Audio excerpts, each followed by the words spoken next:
Hello, Christ our King. My name is LaRonda Joanne, and I'm a seminarian studying Christian marital, family, and individual counseling to become a licensed marriage and family therapist.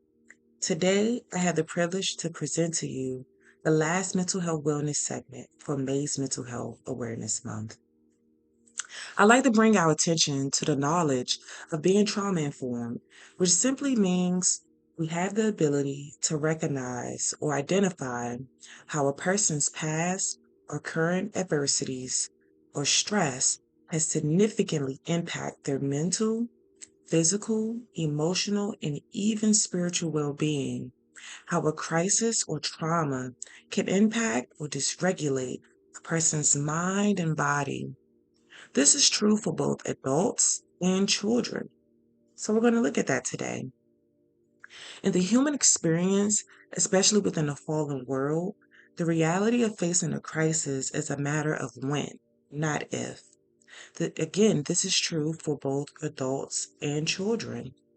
While adults have a completely developed brain and can functionally utilize their prefrontal cortex, the front part of the brain, which regulates judgment, decision making, mood, and emotions. Children do not yet have this ability. In fact, their prefrontal cortex does not entirely mature until about 25 years of age. So, a crisis for a child can feel pretty catastrophic, causing behaviors such as lack of impulse control, heightened arousal, anxiety, and even aggression. Some crises become traumatic events for children. It overwhelms their ability to adapt to life and dysregulates their nervous system. I don't know about you, but one of the most heart-wrenching experiences for me as a parent is to witness my child in a crisis and to feel ill-equipped to help or aid them. So hopefully after this video, you'll pick up a few trauma-informed tools or insights to assist you with your children or nieces or nephews. Since the beginning of time, man has been confronted with the repercussions of brokenness. Trial, tribulation, tests, persecution, and affliction. These words reflect the crisis condition. Other words can reflect the crisis states such as suffering, hardship, adversity, and pain.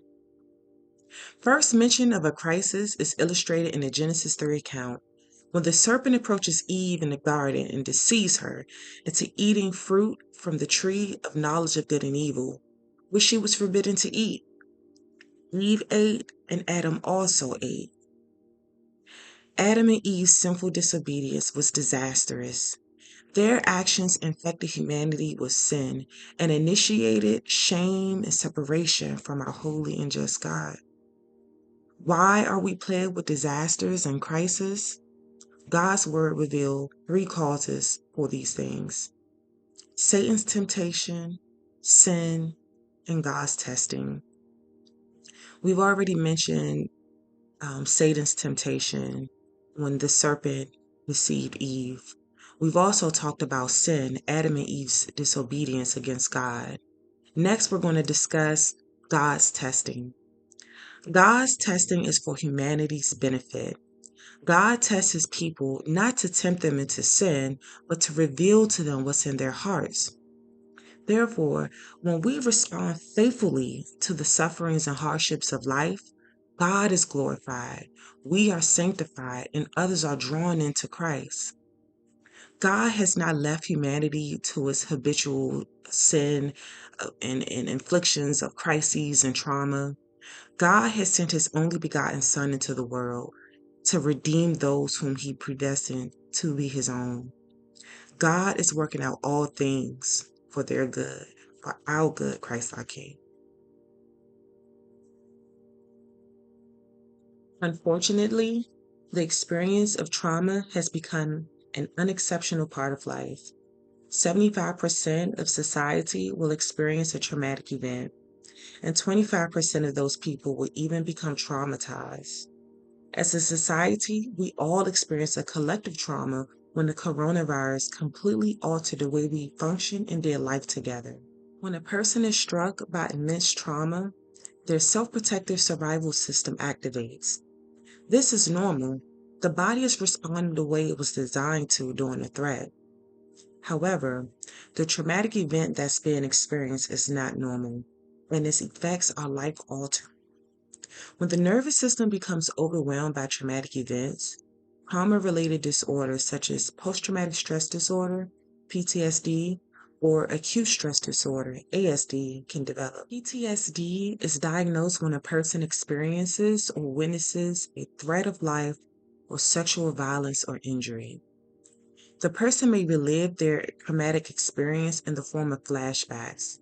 When triggered, the brain matches their current trigger to similar situations when there was a perceived threat. I can attest, experiencing life-altering trauma has felt like a violation beyond psychological or physical harm.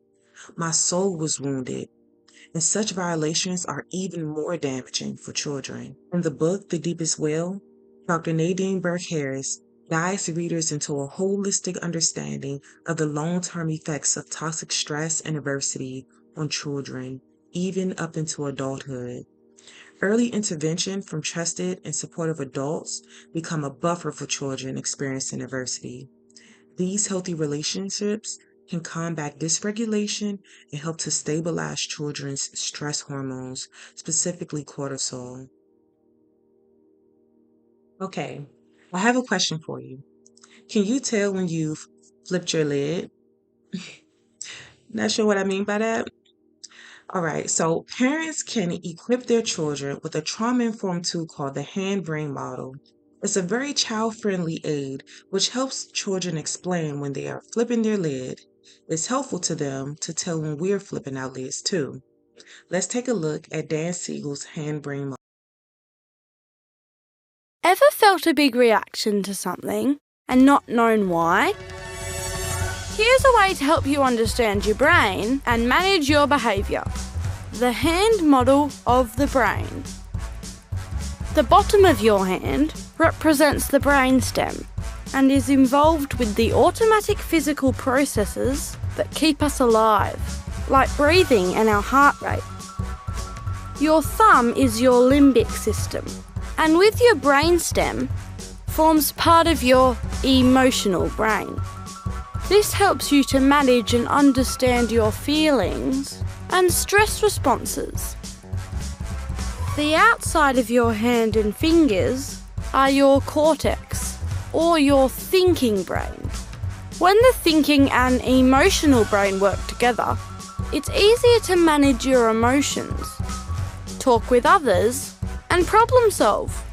But if you feel surprised, unsafe or scared, your emotional brain takes immediate action. It can act much faster without working with your thinking brain, so you flip your lid.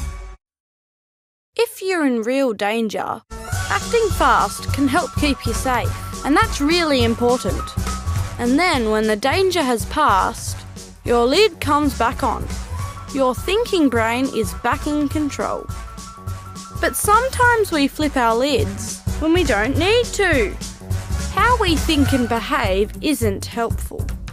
You can practice putting your lid back on by breathing slowly or by spending time with someone you trust. This tells your emotional brain you are safe, and it can work with your thinking brain again.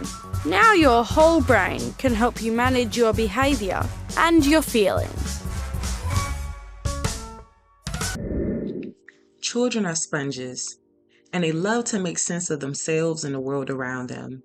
Teaching children the hand-brain model empowers them to better understand their big emotions, and it helps them understand that sometimes there is a scientific reason behind their behavior. Over time, using developmentally appropriate explanations, children are able to recognize and express when their amygdala is beginning to fire, which enables parents and caregivers to support them with self-regulation strategies. Knowledge and support empowers. I hope this short presentation on trauma-informed care for children has blessed you today. Grace and peace.